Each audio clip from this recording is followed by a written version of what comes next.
Good morning. We are on to another discussion of G Mains paper 2020 conducted on September 2, Shift 1, Chemistry part. We are going to discuss and have a look at how was the questions and all. Okay. Normally, I felt there was not many tough questions, only a few. As usual, there was only a few questions which was above average standard. There are many easy questions, right? Covering almost all important area of physical, organic, and inorganic portions, right? And there was couple of ambiguity in certain choices in one or two questions also. That let's have a look at one by one. Okay. So G Mains 2020 September 2 Shift 1 paper we are going to discuss. Okay. Let's start.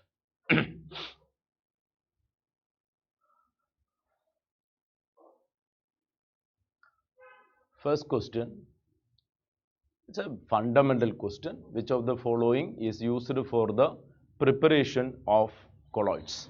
Which of the following is used for the preparation of colloids? A direct question. Anybody can answer. There is absolutely no point of leaving that question or committing any mistake. It is number 1, Bredik's arc method. Bredik's arc method, that comes as the correct answer. First choice comes as the correct answer. Where Ostwald process, all of you know, preparation of nitric acid, and Mons process, refining of nickel, vapor phase refining of nickel, that is Mons process. Van Arkel method, that is also vapor phase refining pertaining to zirconium, titanium, etc. That is referred in metallurgy, general principles and process of extraction of elements. While Bredik's arc method, it is used for electrical disintegration technique, used for preparing the salt of less active metals like gold, platinum, etc. Right? That is a fundamental question, a simple question, direct question to start with. Next one. There is an organic sequence given, the major aromatic product C in the following reaction sequence, right?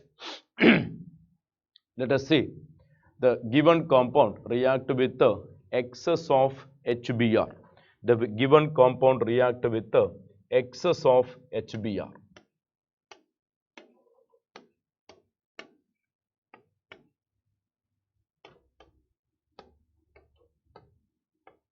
This is what the given compound. This react with the excess of HBr. See, first of all, there is a point when it is reacting with the HBr. See, as far as this area is concerned, there is a reaction. As far as this area is concerned, there is a reaction. Now, the point is it going to break here or is it going to break here? No doubt, it cannot break here due to partial double bond character due to resonance. So, it will break over this region. And now, when HBr is added here, whether bromine will be added to this carbon or bromine will be added to this carbon, that is another question. There is again no doubt, this is benzylic carbon.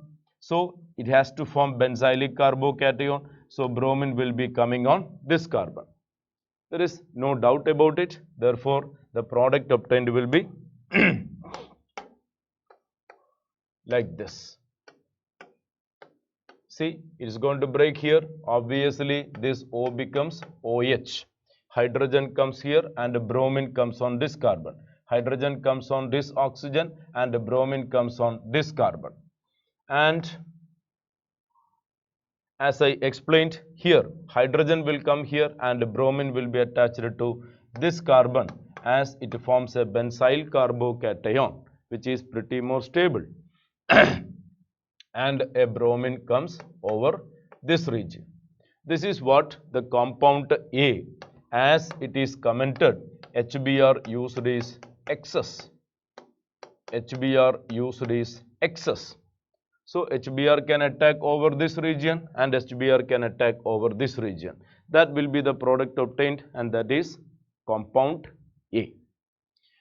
Now that is treated with alcoholic KOH. There will be dehydrohalogenation, beta elimination reaction occurs, and there will form a double bond over this region. It cannot form a double bond in this region. It will form a double bond this region. Obviously, the double bond next formed will be on this region, and that takes you to the next compound.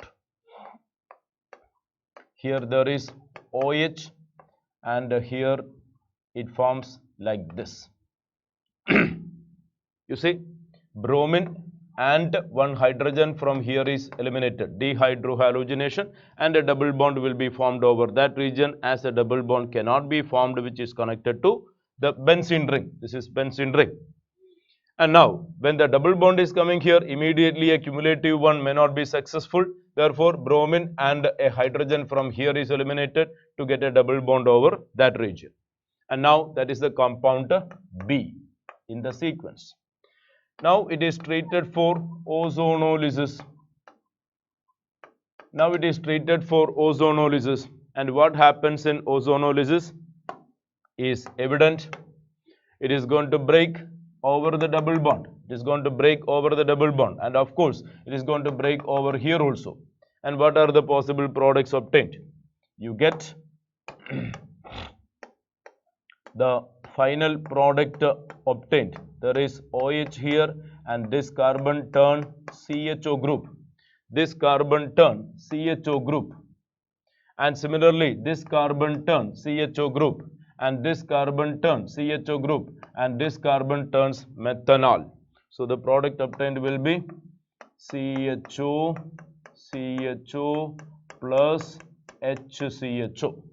These are the possible products in the final step. Let's have a look at. But only one product is commended in the choice. But only one product is commended in the choice, and that product is this one. This product is commended in the choice, while the other products are not commended. So it is about to find out what is that one product. So the correct answer will be option 2. Second choice will be the correct answer. Hope that point is clear. Two important area we have to make a note on. The first one, how it is breaking and where it is reacting like this, and the second one, dehydrohalogenation, what is happening over this region. Two stages which is referring to, and that's a common point everyone we discuss in the classes also. Okay, next one. In Carrier's method of estimation of halogen, 0.172 gram of an organic compound showed presence of 0.08 gram of bromine. Which of these is the correct structure of the compound? See, the question may seem a bit different, but it is simple one. See, it is said that 0.172, it is said that 0.172 gram of organic compound gave the presence of 0.08 gram of bromine. We know bromine having mass 80, atomic mass of bromine 80. Suppose we are considering the first choice. You can understand 1 mole of this compound can give you 1 mole bromine. 1 mole of methyl bromide can give you 1 mole bromine. So you investigate what is the molar mass of this and whether that can give you corresponding mass of bromine as commented in the question. So it is a matter of comparing each choices. See, first choice, 1 mole of this compound, you find out the molar mass will give you 80 gram of bromine. 1 mole of the compound will give you 1 mole bromine. That is 80 gram bromine will be obtained in the first case. While in the second case you can find 1 mole of the compound can give you 2 mole of bromine. That is 1 mole of the compound can give you 2 into 80, 160 gram of bromine. So like that if you compare, you can easily find out which is going to be the correct answer. By simple investigation, you can find the third choice is the correct answer, as the molar mass of this is 172. Once you find out to identify the molar mass, straight away you get your answer. You see, as far as third compound is concerned, 1 mole can give you 1 mole bromine. So first choice, 1 mole gives 1 mole bromine. Second choice, 1 mole gives 2 mole bromine. Third choice, 1 mole gives 1 mole bromine. And the fourth choice again, 1 mole gives 1 mole bromine. So it is a matter of comparing the molar mass versus the mass of bromine obtained. Once you find the molar mass of the compound third one, you can easily identify that is going to be the answer. Look at the data, 0.172. So it is a matter of fact that 1 mole of the compound, 1 mole of organic compound, which is 172 gram, is going to give you 1 mole of bromine, which is 80 gram. So 172 gram will give you 80 gram. Therefore, 0.172 gram definitely going to give you 0.08 gram of bromine, and is as per the question commented. So that way easily you can arrive into an answer without any ambiguity and with a simple mathematical finding of molar mass and comparative mass of bromine obtained. Right? It's a below moderate level question. Next one. The figure that is not direct manifestation of quantum nature of atoms. The figure that is not a direct manifestation of quantum nature of atom. First one, increasing wavelength and absorption spectrum. Increasing wavelength. Please try to understand. Suppose you find a diagram, which is usually what we find is, see, ground state level n equal to 1, and this is n equal to 2, n equal to 3, n equal to 4, 5, 6, 7, 8, 9, like that, infinity. You find as a continuum to the right hand side and understand it is energy. It is in the form of increase in energy. As you move away from the nucleus, the energy difference keep on decreasing. As you move away from the nucleus, from the ground state to second state, third state, fourth state, etc., the energy difference decreases. We know that. Because energy comes out to be E1 for hydrogen into Z square divided by N square. In the numerator, it is N square. So, energy difference keep on decreasing as you move away from the nucleus. So, as the energy increases, the continuum is going to be like this. And you know, energy is equal to h nu, and that is equal to hc by lambda, and that is equal to hc nu bar. Now please investigate. If you take energy, it is going to be like this. If you take frequency, it is going to be like this. If you take wave number, it is going to be like this. But if you take wavelength, it is going to be like this. It is just the opposite diagram. It is just the opposite diagram. If it is lambda given increasing, the diagram is going to be like this. How? The diagram is going to be just opposite. The continuum will be over here. Because see the energy difference. Here the energy difference is maximum. Obviously the wavelength difference will be minimum. So when you take the absorption diagram, that is atomic spectral diagram, say for example simply hydrogen, the diagram for energy, the diagram for frequency, the diagram for wave number, it is going to be identical. But for wavelength, it is going to be just opposite because it is inversely related, as all of you know.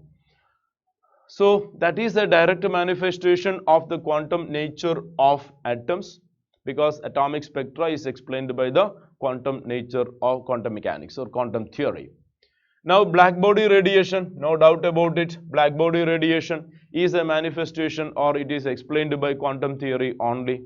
But I am not happy with that diagram, the way they have given the diagram. I am not so happy because all of you know how the diagram is given in the NCERT textbook. You see, this is temperature T1 and this is temperature T2. You have to see that the maxima point should come to left hand side. When the temperature increases, you see the temperature T2 greater than T1. when the temperature increases, the maxima has to come to left hand side. The maxima has to increase and has to come to left hand side more, as this is wavelength lambda and this is intensity of light. So as the temperature increases, the energy factor increases, frequency factor increases, obviously the wavelength should decrease. So the diagram as it is given in the NCERT textbook, it is perfectly given, while here that much, see the maxima coming almost in the same line. Maybe that is I'm not happy with the diagram the way they have given, but anyway, let us consider it is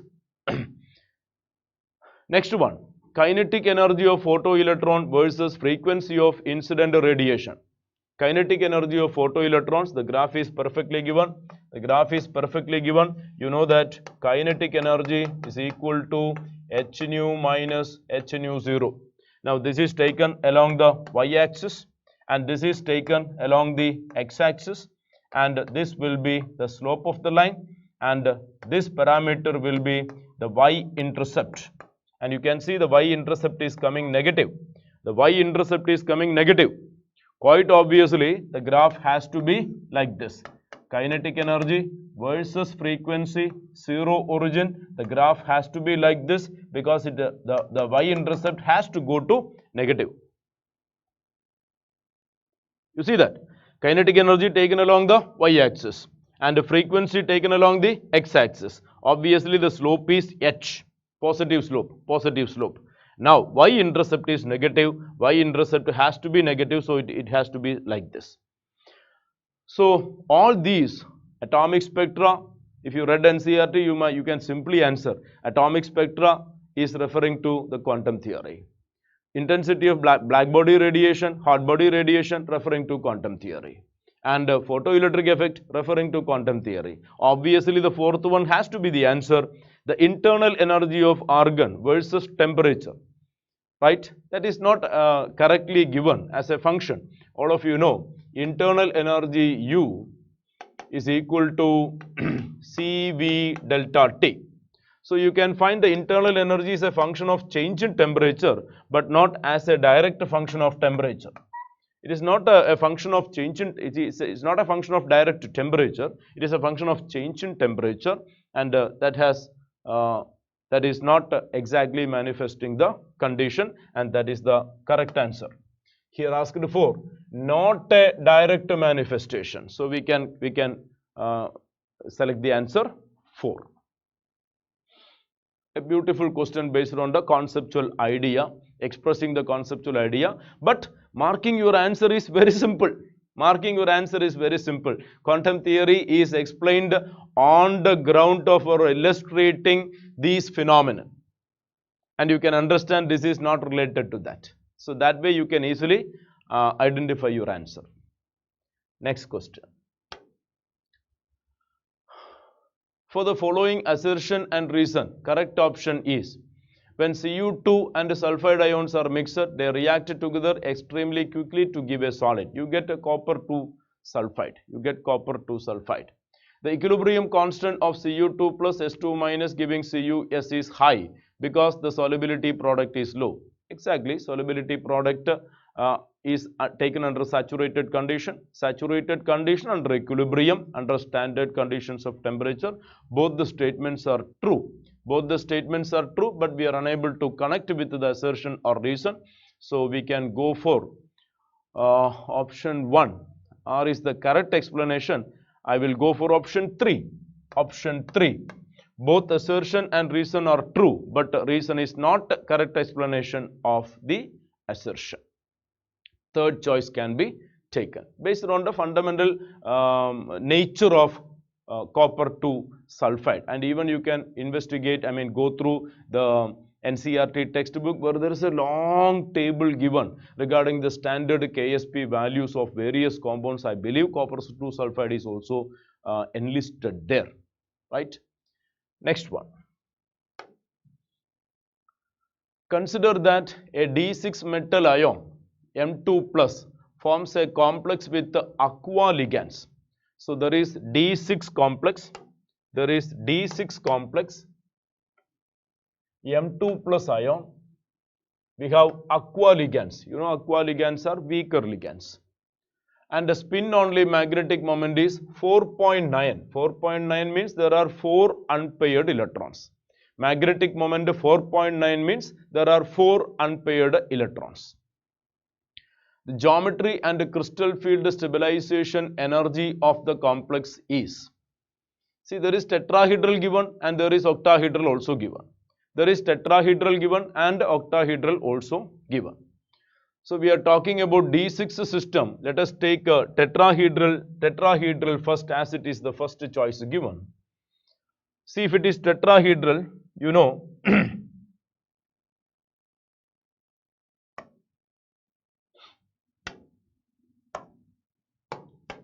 the 5d orbitals, are splitting to Eg at bottom and T2G at top, like this, from the energy barrier. While in octahedral T2G coming at the bottom and Eg coming on the top. I am taking the first case, tetrahedral system. This is E orbital and this is T2 orbital, as is referred in the spectrochemical terminology. Okay. And it is a D6 system. So it is 1, 2, 3, 4, 5 and 6. Now you can easily understand there are 4 unpaired electrons and that is satisfying the condition. 4.9 Bohr magneton satisfying the condition. D6 system. Now you might have seen this is equal to minus 3 by 5 delta T and this is equal to plus 2 by 5 delta T. So how to work out the crystal field stabilization energy? Crystal field stabilization energy is equal to minus 3 by 5, that is minus 0.6 into 3 plus 0.4 into 3. So you get it as minus 1.8 and 1.2. That will be minus 0.6 delta T. Minus 0.6 delta T. There is first choice available, minus 0.6 delta T. But there is no pairing energy given here. There is one pairing occurs. So it has to be minus 0.6 delta T plus P. Minus 0.6 delta T plus P. But that is not given in that choice. So let us investigate on octahedral system also. If we have a suitable condition, we can select that as an answer. As far as octahedral system is concerned, you know, the T2G orbitals will be coming at the bottom. This is T2G orbital and Eg orbital will come to top. Eg orbital will come to top from the barrier. Now we have once again D6 system. So it is 1, 2, 3, 4, 5, 6. So this is the arrangement of electron system. Once again we can see there are 4 unpaired electrons and that is satisfied. 4 unpaired electrons, that is satisfied. Now this is equal to minus 2 by 5 delta O and this is equal to plus 3 by 5 delta O. Now when you work out the crystal field stabilization energy, it is going to be minus 0.4 into 4 and plus 0.6 into 2.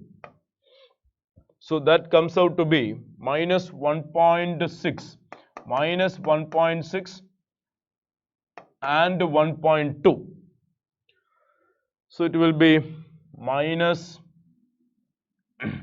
0.4, minus 0.4 delta O, minus 0.4 delta O. Such a value is not given. Such a value is not given. So I think we must go with the answer 1, first choice. The most appropriate choice I feel it is only option 1, because as far as when you consider the octahedral system, that is where the value we get. I think the calculations went correct. Minus 0.4 into 4, that is minus 1.6, and minus 0.6 into 2, that is 1.2, minus 1.6 and 1.2, it will be minus 0.4 delta O. There is no minus 0.4 delta O. So we are forced to select option 1 as a most appropriate answer. As there is no pairing energy is commented, absolutely no problem. We can ignore the pairing energy. At times, no issues. So first choice comes out as the correct one. Next. The statement that is not true about ozone is: in the stratosphere, CFC release chlorine free radical which react with O3 to give chlorine dioxide radicals. Chlorine dioxide radicals. That statement itself is wrong. It is not chlorine dioxide radical. Actually, it is forming chlorine monoxide radicals.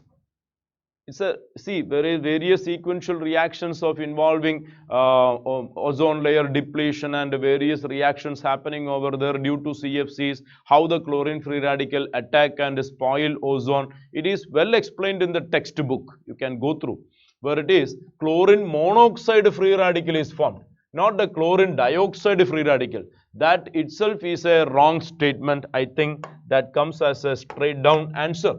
We need to get the not true, incorrect statement.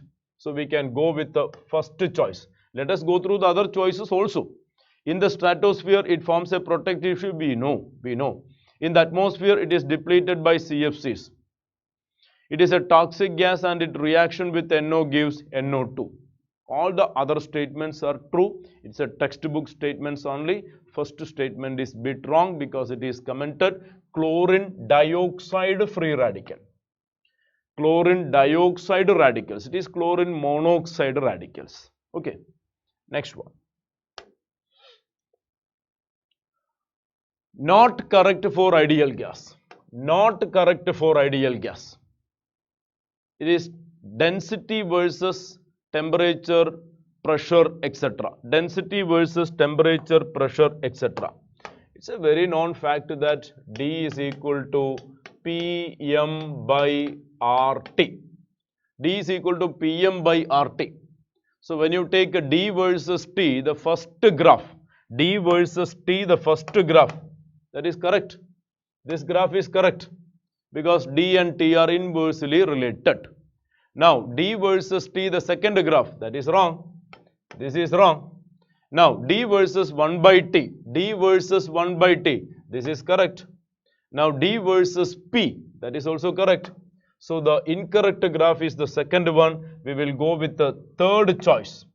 That is, this graph is given incorrectly. Simple question based on the density equation, the chapter states of matter. Next. Which of the following compounds will show retention in configuration on nucleophilic substitution by OH minus? Retention in configuration. See, retention in configuration, if you take the first molecule, this is a stereo center and the reaction is occurring at that stereo center. There can be retention, inversion, everything can happen. There can be retention, inversion, everything can happen. So there is retention in the first compound and inversion also can happen. Second one. What is our point? Which of the following compound will show retention in configuration? Only retention. While you take the first one, there can be retention, there can be inversion also. There can be retention and there can be inversion also. Especially, it can give you SN1 mechanism. You can understand, it is benzyl carbocation. Benzyl carbocation forms means it can give you SN1 mechanism most easily. So there can be inversion also, or probably it can give you racemization. Now second one, this is the stereo center, and you know the reaction is happening over here, and that is our answer. This is our answer. Second molecule is the answer. See, this is the stereo center and the reaction is happening over here. And such an example is well explained in the textbook, I believe. See, this bromine is replaced with the OH. That bromine is replaced with the OH. Right? So, there is nothing happens over the stereo center. The stereo center remains the same. And see what will be the reaction. What can be the reaction? The reaction can be CH3, CH, C2H5, CH2Br will be converted to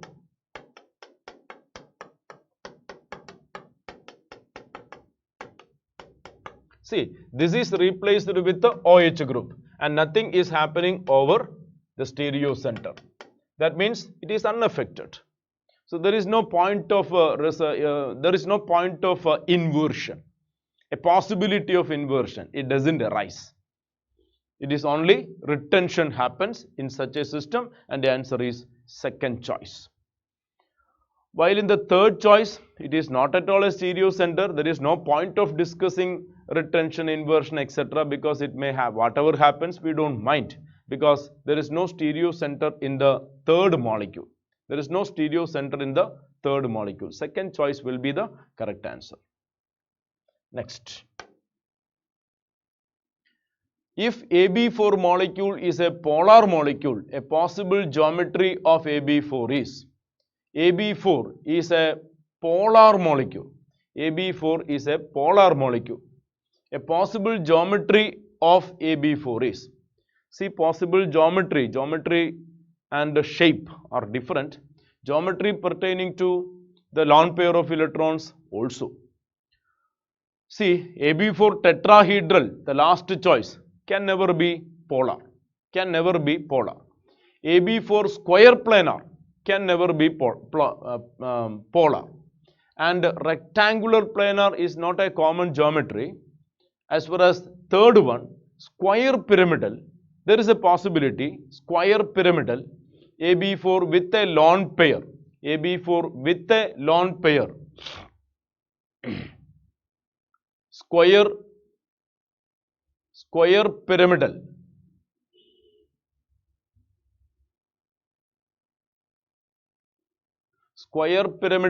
square pyramidal cannot form AB4, right? Square pyramidal cannot form AB4. How square pyramidal can form AB4? Square pyramidal. See, this is square pyramidal, no? This is A, B, B, B, B. See, to form square pyramidal, there has to be AB5. Square pyramidal, there has to be AB5. So it cannot be tetrahedral, it cannot be square planar. Square pyramidal AB4 cannot satisfy. Maybe it is suppose it is a trigonal bipyramidal geometry, it is okay. Trigonal bipyramidal geometry, it is okay. Otherwise, rectangular planar, that is an awkward geometry. Maybe that can come as an answer. Rectangular planar, that's a eccentric geometry, right? Not a usual geometry that we come across. So that may be that may be considered as a ambiguity in the answer. Suppose it is coming square pyramidal, I mean triangular pyramidal. It can be a possibility. See that A, B, 4 with a lone pair, that can be the answer. So a probable answer we can select is rectangular planar geometry only. A probable geometry we can select is rectangular planar geometry only because that is an eccentric system that only is given in the choice. Maybe that is a mistake that happened because square planar can never be. This is square planar system. It cannot be giving a polar molecule. Square pyramidal cannot be given by AB4. Square pyramidal, you need AB5. Square pyramidal, you need AB5. Tetrahedral cannot be. Tetrahedral is a regular geometry. It cannot be. So only one possibility is the first choice, which is an eccentric geometry, I believe. Okay. Next one. While titrating dilute HCl solution with the aqueous NaOH, which of the following will not be required? Which of the following will not be required? Clamp and phenolphthalein. Indicator is required, no? Indicator is required. And experimenting situations requires clamp and all. Bunsen burner. Bunsen burner is not required because you don't have to heat it. So the answer could be second choice. You don't have to heat for the neutralization between HCl and NaOH. You don't have to heat, no? So Bunsen burner is absolutely not required. Measuring cylinder may be or may not be, that depends. Burette anyway, porcelain tile, pipette, distilled water. That's a simple question, I believe. That's a simple fundamental logical, fundamental application type question. Nothing in it, nothing in it. A Bunsen burner we make use whenever we need to heat something during a reaction. This is HCl and NaOH, simple acid-base neutralization, doesn't require any heating and all. So second choice will turn the correct answer. Next one. Consider the following reactions. Glucose with the alcohol, dry HCl, you get a acetal. You get a acetal. And then treated with the X equivalent of acetic anhydride, you get acetyl derivative. Then second one, glucose, nickel, hydrogen, you get a with the Y equivalent of acetic anhydride, you get acetyl derivative.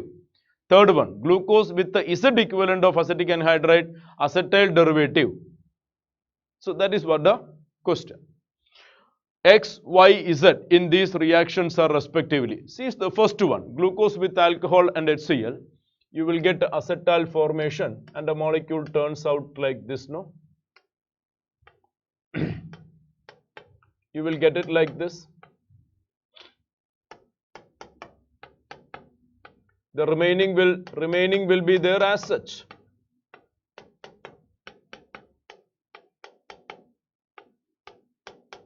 This is what happening when glucose react with the ROH. It will form an acetal like this. Now, how many acetyl derivative, how many acetic anhydride X equivalent required? That is the point. How much of acetic anhydride is required? That is the question. See, acetic anhydride required is as much OH is there. So here it will react, here it will react, here it will react, and here it will react. 1, 2, 3, 4. So 4 in the first case. 4 in the first case.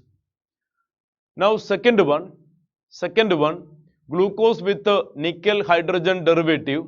So nickel will reduce the aldehyde group, and as of you all of you know, this CHO with the CHOH 4 times CH2OH. Now with the hydrogen nickel, this will be converted to alcohol group. So you get CH2OH, CHOH 4 times CH2OH. So it is 4 plus 2. 6 are required. 4 here and 2 here. So 6 are required. It is 4, 6. So our choice is first one.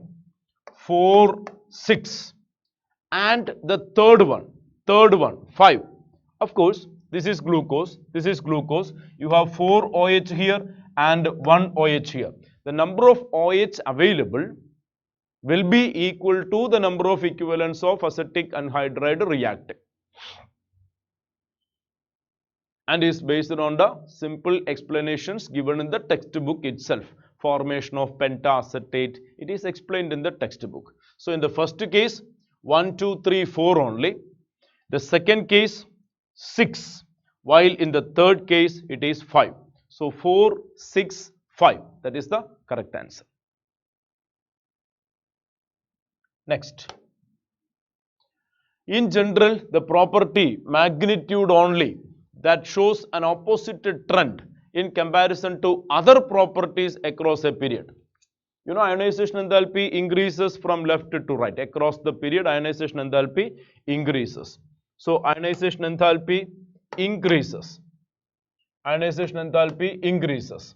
Electronegativity, electronegativity increases from across the period. Atomic radius decreases. While electron gain enthalpy, you see magnitude only, electron gain enthalpy increases from left to right. So based on the fundamental periodic trend that all of you know. And the answer is opposite trend. We have to find the opposite trend. So the third choice is correct answer. Okay. Next question. The IUPAC name for the following compound is. IUPAC name for the following compound is. See, this is the principal functional group. This is the principal functional group, while this is a subordinate group. So you can count 1, 2, 3, 4, 5, 6. No problem, we can count 6 this also. If you count 6 this is called a formyl. If you count that, this is methyl. Either way you can count. So suppose I have counted like this, it will give you 2,5-dimethyl, 2,5-dimethyl hex, 2,5-dimethyl, and in the sixth position there is oxo group. See, if you consider this group alone, it is called a formyl. See, if you take a CHO group, that is called a formyl. If you take oxygen alone, it is called oxo. Refer the text. So you get a 2,5-dimethyl. Second position, there is methyl. Fifth position, there is methyl. 2,5-dimethyl, 6-oxo, 6-oxo, hex 3-enoic acid. 2,5-dimethyl, 6-oxo, hex 3-enoic acid. The most suitable answer which we can select. The most suitable answer which we can select is option 3. 2,5-dimethyl, 6-oxo, hex 3-enoic acid. Suppose you are taking a count like this, 1, 2, 3, 4, 5, 6. This will termed as formyl. So we need to get 5 formyl. There is no 5 formyl. There is 6 formyl. There is 6 formyl. But that is not suitable. So in which case it will come as 5 formyl. Next question. The metal mainly used in devising photoelectric cells. No doubt, elementary question, and the answer is cesium. Cesium, having very low ionization enthalpy, is used in photo cells. It is an elementary question. Next.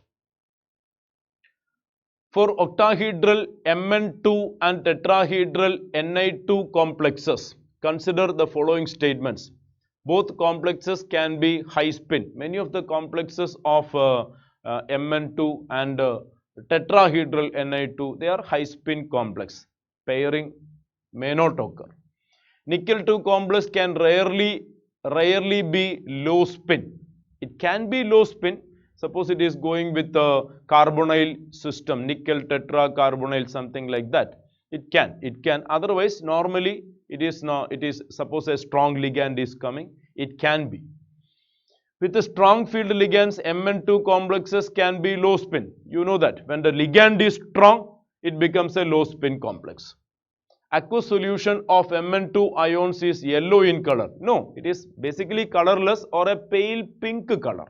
A pale pink color, or generally remaining colorless or pale pink color. Okay. So first statement is correct. Second statement is also correct. Third statement is definitely correct. No doubt about it. Fourth statement is wrong. We have to get the correct statements. The answer is 1, 2, 3. This is correct. This is correct. This is correct. This is wrong. So it is first choice. First choice. Next. A major product in the following reaction is. A major product in the following reaction is. See, you know, there will be a rearrangement, many examples you might have seen. There will be a rearrangement of carbocation when you do such a process. You see what will happen? This is cyclopentyl group with a CH3 and it is given like this. Now you heat it with acid medium. Now you heat it with the acid medium. This is getting protonated. This is getting protonated. And what do you get? This turn like this. Now it can undergo a rearrangement. There can be a ring expansion. Many times you encounter such situations in various questions. You can find there will be a ring expansion. It is going to break here and it will attack over there. You get a hexagonal ring. There is a ring expansion happening. There is a ring expansion happening and you get it like this. Now there is deprotonation. There is deprotonation from beta carbon. So there is deprotonation and you will get a alkene cyclohexene derivative which will be like this. And the correct answer is second choice. Second choice comes as a correct answer. This one comes as a correct answer. So first there is a protonation, you get a carbocation, there is a tertiary, so secondary carbocation. See, you can get multiple products. You can get multiple products. Talking about a major possibility, a pentagonal ring will expand to form a more stable hexagonal ring and thereafter there is elimination happening and there is actually a rearrangement reaction. Ring expansion reaction. Next. An open beaker of water in equilibrium with the water vapor is in a sealed container. When a few grams of glucose are added to the beaker of water, the rate at which water molecules is a simple question based on the colligative property. You are adding sugar. When you add sugar, there will be lowering of vapor pressure. There will be lowering of vapor pressure. So the evaporation of water will decrease. Evaporation of water will decrease. Leaves the vapor decreases, leaves the solution decreases. Second choice is the correct answer. Second choice is the correct answer. I think it is wrongly given as a different key by NTA originally. That's a fundamental idea. When you add glucose, there will be lowering of vapor pressure, and as a lowering of vapor pressure, evaporation will decrease. So the rate at which water molecules, that is a question, the rate at which water molecules leaves the solution decreases because evaporation decreases, because it is a non-volatile solute is added. There is lowering of vapor pressure. Next. The increasing order of following compounds towards HCN addition. You know HCN addition happens over which region? HCN addition happens over which region in this molecule? Here the HCN addition occurs. It occurs on the carbonyl carbon. It is HCN added on the carbonyl carbon. And HCN addition, nucleophilic addition, influenced by many factors. Many factors, electronic facts, steric reasons, etc. Here I think we can explain the answer with the electronic facts. You see, this is an electron donating group. This is an electron donating group. And this is an electron withdrawing group. And this is also electron donating group. And this is electron withdrawing group. See, please try to understand the fundamental logic. If you have a carbonyl system, which is polarizing as minus and plus, this positive center actually initiate the reaction. You see that? This positive center actually decides the rate of the reaction or the reactivity. So greater the positive center, greater a nucleophile can come and attack. Greater the positive center, greater a nucleophile come and attack. Now see, there is a electron withdrawing group. Suppose there is a electron withdrawing group. the positive center will increase, the attack will increase. So the reactivity is greater when there is electron withdrawing group. The reactivity will increase when there is electron withdrawing group. So these two are high and these two are low. Among these two, here NO2 at the ortho position and here NO2 at a meta position. You know, meta position, electronic effects are less. At a meta position, electronic effects are less, or you can consider the distance also, I effect. I effect decreases with the distance. So either considering I effect or meta position deactivity, you can arrive into the conclusion this will be maximum. This among the 2 and 4, that will be maximum. So 2 is maximum, 2 maximum, 2 maximum, then 4, 2 and 4. We have two choices, 2 and 4. After 2, it is 4. Then coming here, they are electron donating group. They are electron donating group. And you know, this electron donating group is close to the position. It is immediate position. So this will be minimum. So this is maximum and this is minimum. When you consider these two, this is away and this is very close. So the electron donating effect is maximum here and the reactivity is minimum. That is 3 minimum, 2 maximum. 3 minimum, 2 maximum, and the order is 2, 4, 1, 3. 2, 4, 1, 3. 2, 4, 1, 3. First choice is the correct answer. An excellent, beautiful question.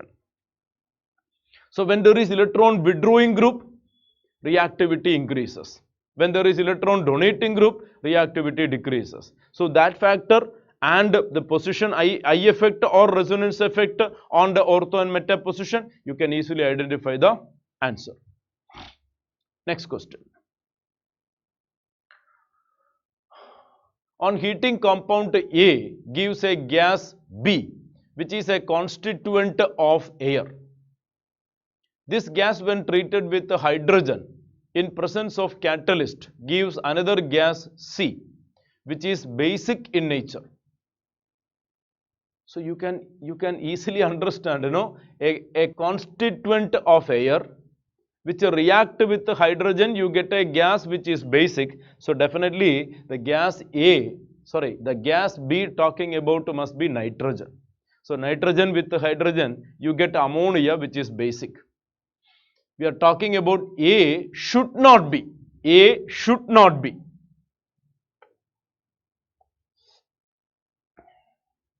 Simple point, simple point. The first one is correct answer. A should not be the first one, because the first compound when you take lead nitrate, lead nitrate is a heavy metal nitrate. A heavy metal nitrate on heating, you get lead oxide and NO2, maybe the most stable PbO.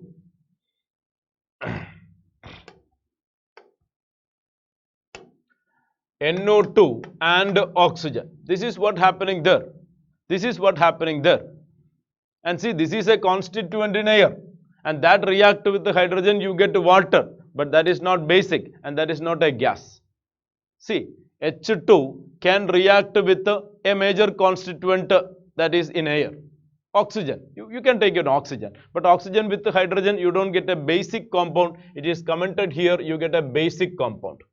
Now, these reactions are explained in the textbook, hope you remember. Ammonium dichromate, you get Cr2O3, it liberates nitrogen, and with water, chemical volcano experiment, there is expulsion of nitrogen with the green colored chromic oxide with the water, it forms a volcanoic eruption feeling. So it is a method of producing nitrogen and is explained in the textbook. NaN3, sodium azide. Sodium azide will give you sodium and nitrogen gas. Metal acids are used for producing very pure nitrogen, referred in the text. And moreover, that is used in automobile vehicles, in which the chemical used in airbags, safety airbags, this metal azides are used. Upon a crash, what you can find is there is a detonation and this compound will decompose, producing large volume of nitrogen gas that inflate the safety airbags. And see, here you get nitrogen, here you get nitrogen, and ammonium nitrite with ammonium nitrite on heating. Ammonium nitrite on heating, you will get nitrogen plus removing water. So here you get nitrogen. So all the other three choices, you get nitrogen. Nitrogen reacting with hydrogen, you get ammonia. It's a basic compound, you know. So it is, should not be, A should not be lead nitrate. A heavy metal nitrate like lead nitrate will give you lead oxide, NO2 and oxygen. Next.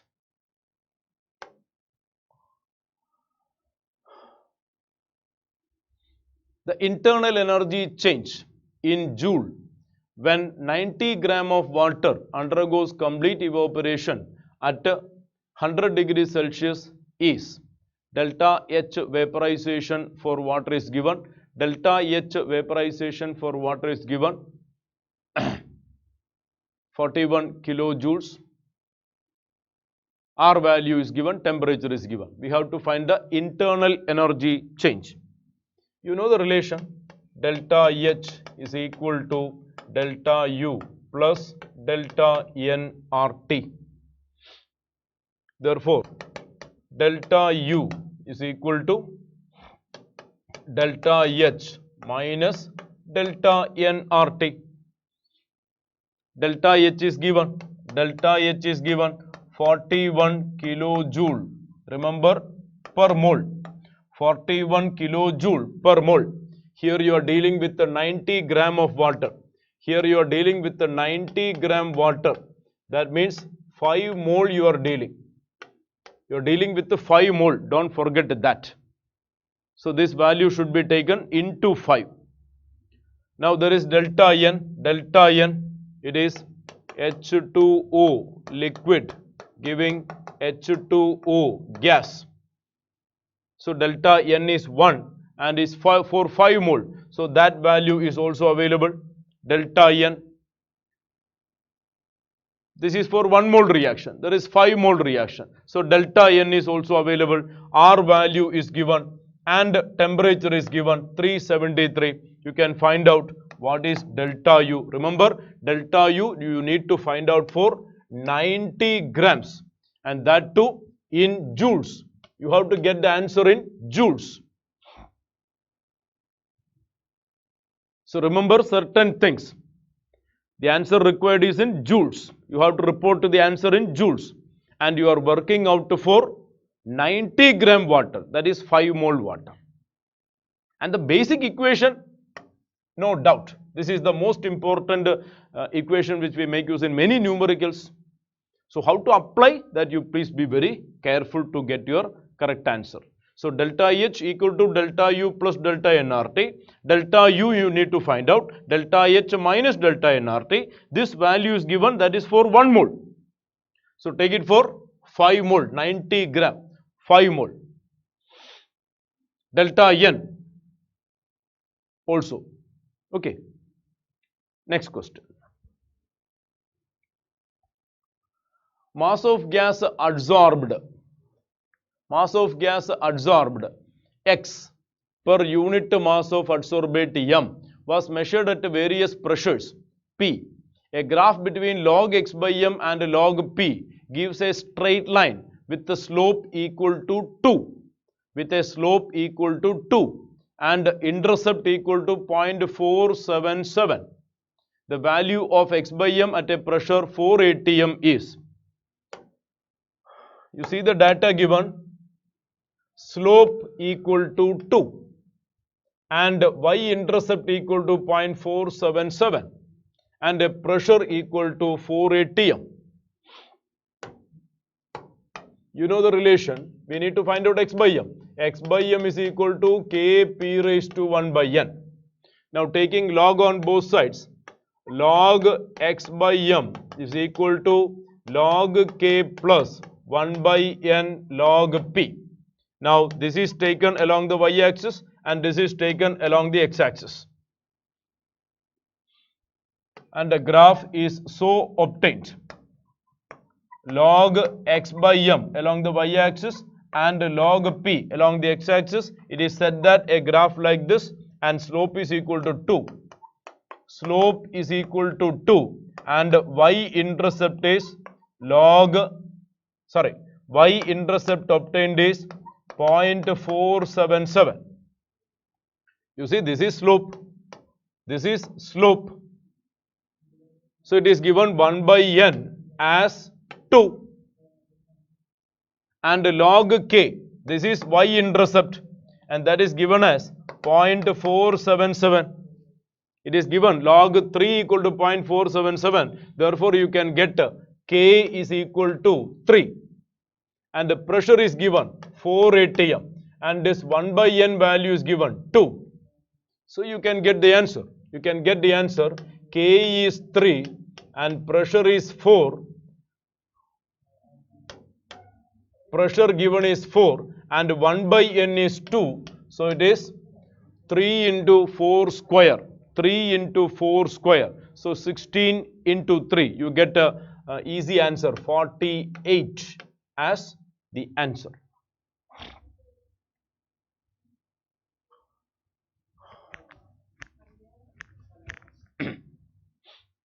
But there is a mistake in that question. How this 1 by n can be 2? How this 1 by n can be 2? Generally, n value is more than 1. N value is more than 1. So maybe there was some mistake happened. The slope, they intended to give you half. The slope they have intended to give you half, maybe. And by mistake it happened to be 2. Suppose it is so, it is conceptually correct. This has got a conceptual error basically according to the observed experimental facts. Maybe the slope observed to be intended to be given as half. Then it is going to be a different answer if so. According to the data what we find, this is the answer. Suppose it is half, it is going to be 4 raised to half, that is 2, 2 into 3. The answer may be 6 in that case. Next question. The oxidation states of iron atoms in compound A, B, C respectively X, Y, Z. The sum of X, Y, Z is, this is sodium thionitroprusside. Sodium thionitroprusside, a molecule referred in the textbook. You can easily work out the oxidation state of iron. You can easily work out the oxidation state of iron and you will get by the direct method, sodium plus 1 and cyanide minus 1, NOS minus 1, you can get it as 2. Iron as 2. This is a molecule also referred in the textbook, ferrate. In some of the ferrate, iron can exhibit 4 state. 4 state. You can easily find out. Sodium plus 1 and oxygen minus 2. You will get 4 as the value. And this is a metal carbonyl. Metal carbonyl, it is 0. So it is 4 there and 2 here. The answer is 6. 2 here and 4 there. That is 0. The answer will be 6.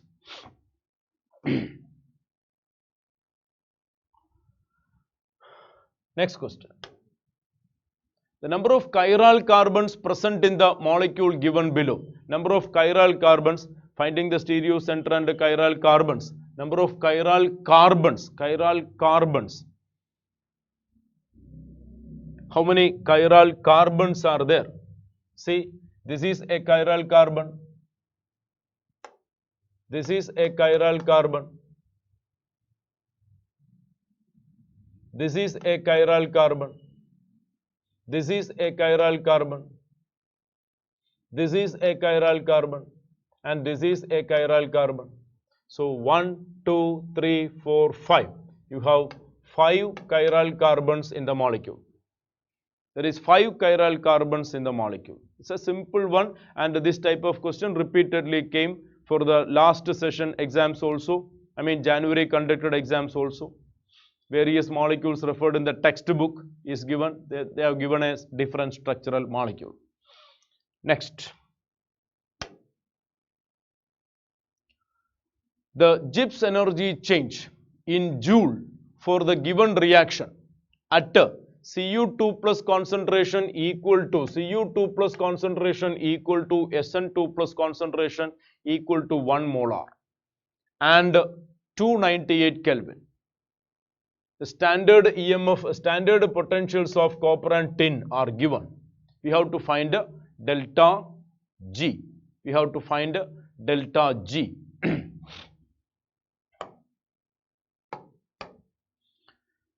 See, delta G is equal to minus NFE.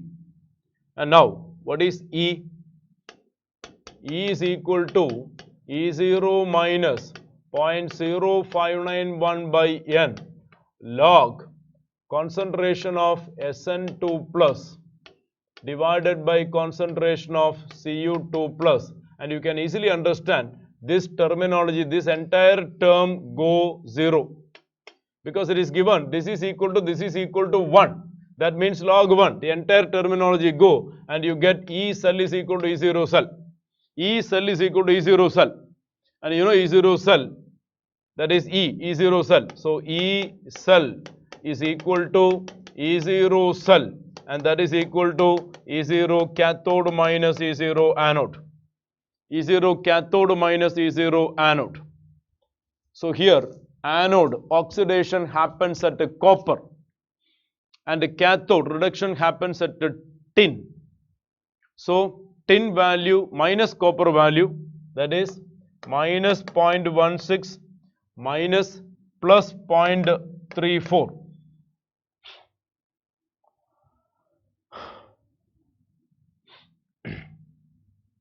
So you get minus 0.5. Minus 0.5, minus 0.5.